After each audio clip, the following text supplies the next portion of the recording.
حضور صلی اللہ علیہ وسلم نے فرمایا بے توجہی کے ساتھ ادھر ادھر خیالات کر کے رب سے نہ مانگا کرو، تردد کے ساتھ بے یقینی کے ساتھ نہ مانگا کرو،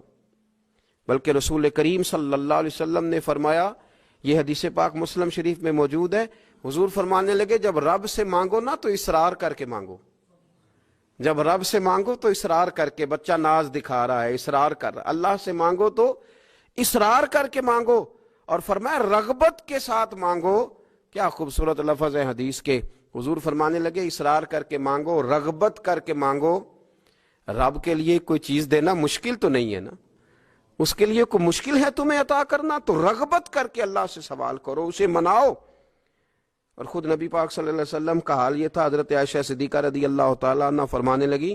کہ نبی پاک دعا رسول اللہ صلی اللہ علیہ وسلم، یہ لفظ ہیں حضرت عائشہ کے، اللہ اکبر، ذرا ان میں ڈوب کر دیکھیے گا، ذرا ان لفظوں میں کھو کر دیکھیے گا ام المومنین کیا فرماتی۔ حضرت عائشہ صدیقہ فرماتی ہیں، یہ بھی مسلم میں موجود ہے، کہتی ہیں دعا رسول اللہ، کہتے ہیں نبی پاک نے دعا مانگی، حضور نے دعا مانگی۔ سبحان اللہ، کیا لفظ ہیں، کیا وجد آفرین جملے، کہتے ہیں دعا رسول اللہ، نبی پاک نے دعا مانگی، ثم دعا، دعا مانگ کر حضور پھر دعا مانگنے لگے۔ حضور نے دعا مانگی اور دعا مانگ کر حضور پھر دعا مانگنے لگے، اور ثم دعا رسول اللہ، تیسری دفعہ فرماتی ہیں، کہتی ہیں حضور نے دعا مانگی اور دعا مانگ کر پھر دعا مانگنے لگے، یعنی حضور نے دعا مانگی اور پھر دعا مانگی اور دعا ختم ہو گئی تو تیسری دفعہ پھر دعا مانگی، یعنی حضور نے مانگا۔ کیا کہا حضرت نے، فرمانے لگے مانگیں گے مانگے جائیں گے، منہ مانگی پائیں گے، سرکار میں نہ لا ہے نہ حاجت اگر کی ہے، مانگیں گے مانگے جائیں گے، منہ مانگی پائیں گے۔ حضور نے دعا مانگی اور دعا مانگ کر پھر دعا مانگی اور دعا مانگ کر پھر دعا مانگی، تو نبی پاک صلی اللہ علیہ وسلم کا تو اللہ سے مانگنے کا، اس کو منانے کا یہ طریقہ۔ حضرت عبداللہ ابن عمر فرمانے لگے، یہ لفظ ابو داؤد شریف میں موجود ہے، ذرا ان کا بھی ذائقہ محسوس کیجئے گا۔ حضرت سیدنا عبداللہ ابن عمر فرماتے ہیں، میں حضور کی مجلس میں حاضر تھا، حضور مانگنے لگے اللہ سے، حضور اللہ سے مانگنے لگے۔ میں تو کئی دفعہ یہ دعا بھی مانگنے لگ جاتا ہوں کہ اللہ تو ان دعاؤں کی طرف تو دیکھ جو تیرے رسول نے ہمارے لیے مانگی۔ اللہ تو ہمیں تو نہیں نہ مانگنا آتا، نہیں طریقہ آتا، نہیں سلیقہ آتا، نہیں انداز آتا، ہم تو بے توجہ سے لوگ ہیں، بیٹھنے کا ڈھب نہیں آتا ہمیں تو ہاتھ اٹھانے کا سلیقہ نہیں آتا، ہم تو وضو کرنے کے اس طریقے سے آشنا نہیں، پر اللہ تیرے محبوب نے تو خوب مانگا ہے نا تجھ سے، تیرے پیارے حبیب علیہ السلام نے تو تجھے منایا ہے نا ہمارے حق میں، تو اللہ تو ان دعاؤں کی طرف تو دیکھ۔ حضرت عبداللہ ابن عمر رضی اللہ تعالیٰ عنہ فرماتے، میں حضور کی مجلس مبارکہ میں بیٹھا تھا، ابو داؤد شریف میں موجود ہے، کہتے حضور دعا مانگ رہے تھے۔ دعا کیا تھی؟ دعا حضور یہ مانگ رہے تھے، رب اغفر لی، یا اللہ ہمیں بخش دے، وتب علی، اللہ ہماری توبہ قبول فرما، انک انت التواب الرحیم، بے شک تو توبہ قبول کرنے والا اور رحم کرنے والا۔ حضور دعا مانگ رہے تھے، اے اللہ رب اغفر لی، یا اللہ ہمیں بخش دے، وتب علی، اور ہماری توبہ قبول فرما، انک انت التواب الرحیم، بے شک تو توبہ قبول کرنے والا اور رحم کرنے والا۔ حضرت عبداللہ ابن عمر فرماتے، اس ایک دعا کو ایک ہی مجلس میں ایک ہی جگہ بیٹھ کر میرے نبی پاک نے اپنی زبان اطہر سے 100 مرتبہ ادا فرمایا، 100 مرتبہ حضور نے یہ لفظ کہے، رب اغفر لی وتب علی، رب اغفر لی وتب علی، رب اغفر لی، اے اللہ بخش دے، رحم فرما، وتب علی، بس قبول کر لے نا اب ہماری توبہ، انک انت التواب الرحیم، بے شک تو توبہ قبول کر لیا کرتا ہے، تو رحم فرمایا کرتا ہے۔ ایک ہی مجلس میں 100 دفعہ حضور نے دعا مانگی، دعا مانگ کے پھر دعا مانگی اور دعا مانگ کے پھر دعا مانگی۔ اللہ کو منایا میرے رسول پاک نے، حضور نے ہمیں بتلایا، اسے مناؤ، اس کی بارگاہ عالی مرتبت میں جھکو، اور حضور نے خود بھی یہ طریقہ ہمارے سامنے بطور سنت کے چھوڑا، اور پھر نبی پاک صلی اللہ علیہ وسلم نے آگے بڑھ کے ہمیں کچھ اور باتیں بھی ارشاد فرمائی۔ حضور نے ہمیں بتلایا کہ پچھلے لوگ اپنے رب کو کیسے مناتے تھے، وہ کس طرح اس کے حضور ناز عرض کرتے تھے۔ حضور نے ہمیں اللہ کو منانے کے طریقے بھی بتلائے، فرمایا جب ماں باپ دعا مانگیں گے اولاد کے حق میں تو وہ مان جائے گا۔ حضور علیہ السلام نے فرمایا جب مسافر دعا مانگے گا تو اللہ مان جائے گا۔ فرمایا میرے رسول کریم نے کہ جب بیمار دعا مانگے گا تو اللہ مان جائے گا۔ اور سید عالم علیہ السلام فرمانے لگے جب تمہارے ضعیف، کمزور، مجبور لوگ دعا مانگیں گے تو اللہ مان جائے گا۔ اور حضور نے فرمایا جب تم فرض ادا کر کے دعا مانگو گے تو اللہ مان جائے گا۔ اور میرے محبوب نے فرمایا جب پچھلی رات اٹھ کے تم اس کے حضور عرض کرو گے تو وہ تمہاری دعاؤں کو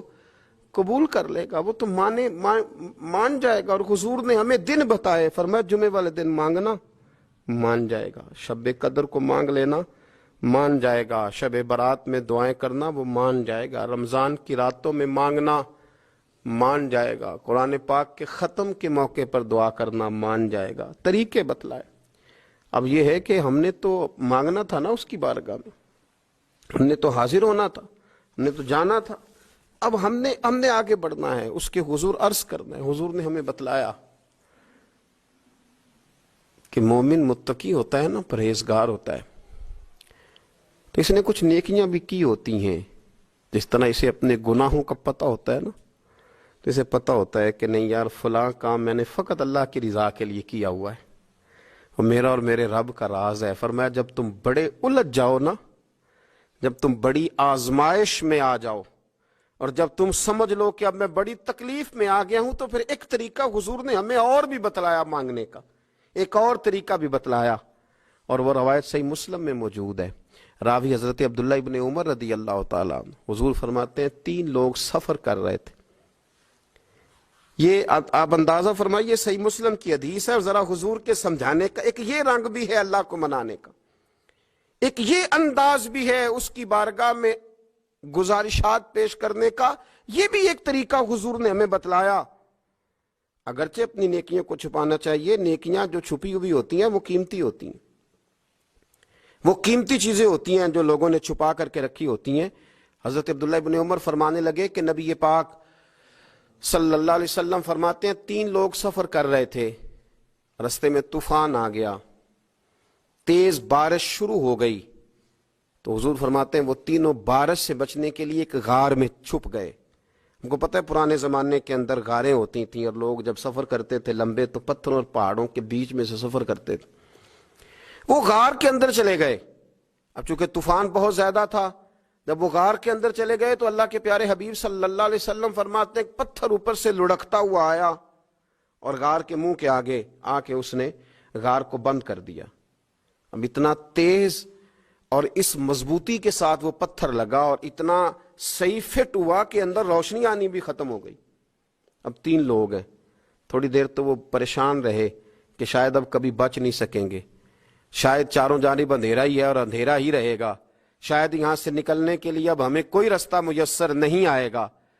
وہ پہلے تو پریشان ہوئے، پھر کہنے لگے یار اس طرح کرو، ذرا غور کیجئے گا میری بات پہ۔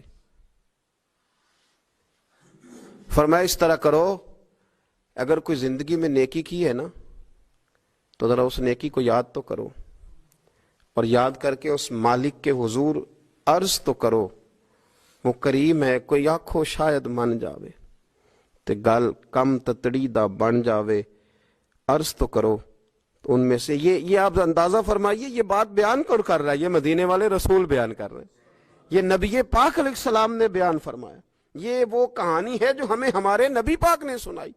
رسول کریم علیہ السلام نے ہمیں بتلائی، یہ داستان محبت۔ حضور فرمانے لگے ایک نے ان میں سے ہاتھ اٹھائے اور اس نے انداز کیا چھیڑا، عرض کرنے لگا اللہ تو جانتا ہے نا میں نے بکریاں رکھی ہیں، میں غریب ہوں، مزدور ہوں، اور مالک تو یہ بھی جانتا ہے کہ میرے بچے بھی ہیں، بیوی بھی ہے، پر میں جب بھی گھر لوٹا ہوں تو دودھ میں نے بچوں اور بیوی کو پہلے نہیں دیا، بوڑھے ماں باپ کو پہلے دیا۔ اللہ میں نے ان کے ساتھ ہمیشہ کرم کے بازو کھول کر معاملہ کیا، وہ غار میں تنہا بیٹھے ہیں اور اپنے مالک کو منا رہے ہیں۔ عرض کرتے ہیں اللہ تجھے یاد ہے نا ایک رات جب میں بڑی دیر سے لوٹا تھا، لکڑیاں کاٹتے درخت تلاش کرتے مجھے دیر ہو گئی، میں دیر سے لوٹا تھا، نیت یہ کر رکھی تھی کہ دودھ سب سے پہلے ماں باپ کو پلاؤں گا۔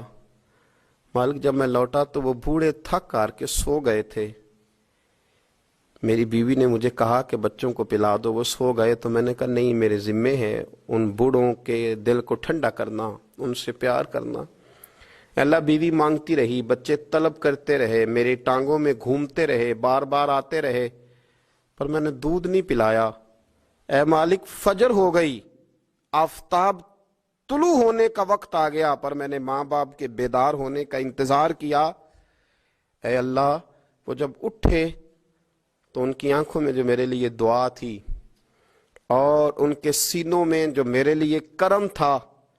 اگر تیری بارگاہ میں وہ نیکی قبول ہے تو مالک پھر رحم فرما، نہ اس مشکل سے آسانی عطا فرما۔ سنو سنو، رسول کریم صلی اللہ علیہ وسلم فرماتے ہیں کہ اس بندے کی دعا مکمل ہوئی تو پتھر تھوڑا سا سرک گیا، اور اتنا سرکا کہ آسمان نظر آنے لگا۔ جس نے ماں باپ کو منایا ہے، ان سے پیار کیا ہے، پھر یہی بات وسیلہ بن جائے گی رب کے ماننے کا، پھر یہ وسیلہ بنے گی، اللہ اس سے مان جائے گا۔ پھر رسول کریم صلی اللہ علیہ وسلم فرمانے لگے، دوسرا بولا اور عرض کرنے لگا کہ اے اللہ، تو جانتا ہے مجھے اپنے چچا کی بیٹی بھانے لگی تھی، میں اس کی طرف رغبت کرنے لگا تھا، اور میں نے جب اس سے جا کے ارادہ کیا کہ میں تیرا طالب ہوں، تو اس نے مجھے کہا کہ پہلے 100 دینار لاؤ بانا، تو اللہ، میں نے مشقت کر کے 100 دینار جمع کیے، اور جب میں پوری طرح اس پر حاوی ہو گیا، وہ میرے قبضے میں آ گئی اور گناہ کا میں نے ارادہ کر لیا، تو اس عورت کے منہ سے ایک جملہ نکلا کہ اللہ سے ڈر۔ اے مالک، وہ میرے قبضے میں تھی، اے اللہ، میں گناہ پر قادر تھا، میں چاہتا تو گناہ کر لیتا، لیکن جب اس نے تیرا نام لے کے کہا نا کہ اللہ سے ڈر، اللہ، میں ڈر گیا، میں اسے چھوڑ کے آ گیا۔ اگر تجھے یہ بات پسند ہے تو پھر نکال دینا اس مشکل سے، پھر کر دینا کرم۔ اللہ، میری بھی تو چڑھتی جوانی تھی نا، میں بھی تو سب کچھ کر سکتا تھا، پر تیرے لیے، تیری خاطر میں لذت گناہ سے باز رہا، تو اللہ تو رحمت فرما دے۔ حضور فرماتے ہیں اس کی دعا مکمل ہوئی تھی کہ پتھر تھوڑا اور سرک گیا۔ پھر تیسرا بولا، اور اس نے بول کے کہا، اے اللہ، ایک مزدور کو، ایک دیہڑی دار کو، ایک غریب کو میں نے کام پہ رکھا ہوا تھا، یہ تیرا اور میرا راز ہے اللہ۔ وہ مزدور، وہ دیہڑی دار میرے پاس کام پہ لگا تھا، کچھ چاول میں نے اس کی اجرت مقرر کر دی کہ تو کام مکمل کرے گا تو میں تجھے دوں گا، اور جب اجرت لینے کا وقت آیا تو وہ بگڑ کر ناراض ہو کر چلا گیا، میں اسے ڈھونڈتا رہا، وہ مجھے ملا نہیں، میں نے اس کے چاولوں کی قیمت کاروبار میں انویسٹ کر دی، اس کا تھوڑا سا سرمایہ، پر میں نے کھایا نہیں۔ پھر وہ اس سے میں کاروبار کرتا رہا، اور اتنا کاروبار کیا کہ بہت ساری گائیں اور ان کے چرواہے تیار ہو گئے، وہ سالوں کے بعد لوٹا، میں نے اس غریب کا مال کھایا نہیں بلکہ بڑھایا، محفوظ کر کے رکھا۔ وہ سالوں کے بعد لوٹا اور کہنے لگا میرا مال، تو میں نے کہا وہ ساری گائیں تیری ہیں، وہ چرواہا تیرا ہے، یہ سارا کچھ تیرا ہے۔ تو کہنے لگا تو مجھ سے مذاق کرتا ہے، میں غریب کہاں اور گاؤں اتنی بڑی گائیں کہاں، تو مذاق کرتا ہے؟ تو میں نے کہا مذاق نہیں، میں نے اپنے رب سے ڈر کے تیرے مال کی حفاظت کی، یہ تیرا ہے۔ اے اللہ، میں کھا بھی تو سکتا تھا نا، پر تجھ سے ڈر کر میں نے وہ سارا محفوظ رکھا۔ اللہ، اگر تجھے میری یہ ادا پسند ہے تو پھر آج مان جانا، آج راضی ہو جا۔ اللہ کے رسول فرماتے ہیں اس کی دعا مکمل ہوئی تھی کہ پتھر لڑکا اور ان کے لیے رستہ بن گیا، وہ باہر آ گئے۔ تو حضور نے ہمیں بتلایا کہ وہ تمہاری نیکیاں جو چھپی ہوئی ہیں، وہ تمہاری نیکیاں جو تم نے خالص اللہ کی رضا کے لیے کی ہیں، ان نیکیوں، ان اعمال کا وسیلہ بھی تمہارے رب کے ماننے کا ذریعہ بن جائے گا۔ اس کو منایا جائے، اس کے حضور حاضری دی جائے، اس سے بخشش کا سوال کیا جائے، اس کی بارگاہ میں یہ گزارش کی جائے کہ اللہ، غریبوں، مجبوروں، کمزوروں اور ان لوگوں کے صدقے جو اللہ رستہ دیکھ رہے ہیں کہ رستہ کب کھلے گا، جو تیری بارگاہ